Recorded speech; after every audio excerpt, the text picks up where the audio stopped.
Howdy folks, just wanted to talk to you quickly on the weighing scales and how you're determining your progress week to week if you're on a weight loss regime.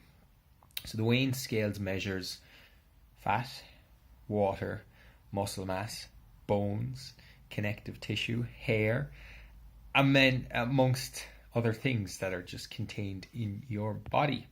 Even the food that you've eaten prior to stepping on the scales could be heavier, it could be lighter than usual.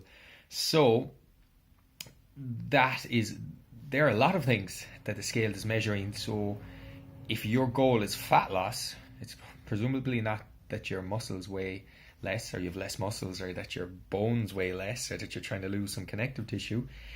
You want to lose fat. So basing your progress for that measurement on the scales is going to be quite problematic, because the scales is giving you back information about 10 different parts of you and you're only interested in one. So you could be losing fat every single week, but you wouldn't know it if you only looked at the scales. So what can you do? Well, you should get some other measurements and combine them all. So the mirror, how you look, pictures is pretty much the most important one, because picture paints 1,000 words and all that.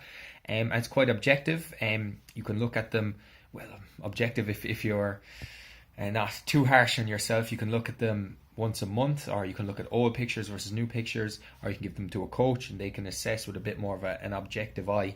Okay, like your midsection, your arms, your toning up, all that is going well.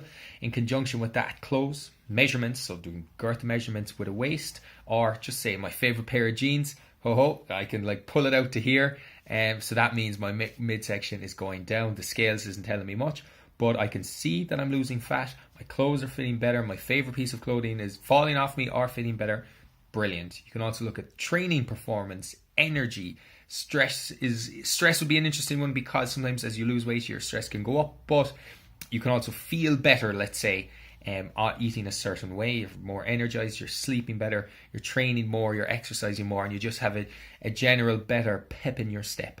So all that stuff as well, all those changes can occur over weeks, months, and years. Depends on the person. The response to the stimulus, i.e. let's say the calorie deficit and the inclusion of resistance training to your life, will incur responses, and at different rates for different people.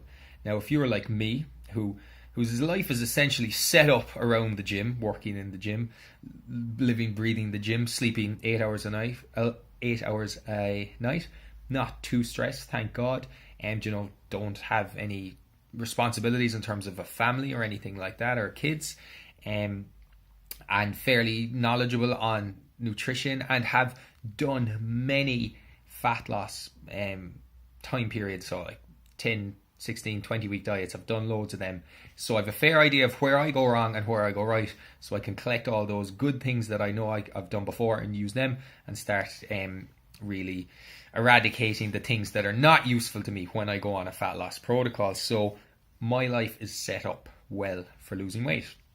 If you are stressed, if you're not sleeping 7 to 9 hours, if you are not training 3 or 4 times a week, if you're not exercising much, and if the people around you influence your decision making a lot when it comes to food, whether it be work or friends or family, and you're just not willing to really look at it too long term, I want the results quick, your life is not set up for weight loss. So it probably won't ever occur in terms of you lose a bit of weight that stays lost. Yes, you could do your 7-day detox and lose a few pounds in a week, but as we all know, that comes back and maybe 1 or 2 pounds extra. So until you sort out your stress, your environment, your sleep, your consistent and enjoyable training regime, stop looking to the diet to be the solution to those problems. Those problems are caused by other things. The diet will only possibly add stress to it, and that won't be something that helps you lose weight. You want to try and minimize all those stressors in order to give you a good foundation to maybe include a diet in the hope of losing some weight or losing fat. Thanks.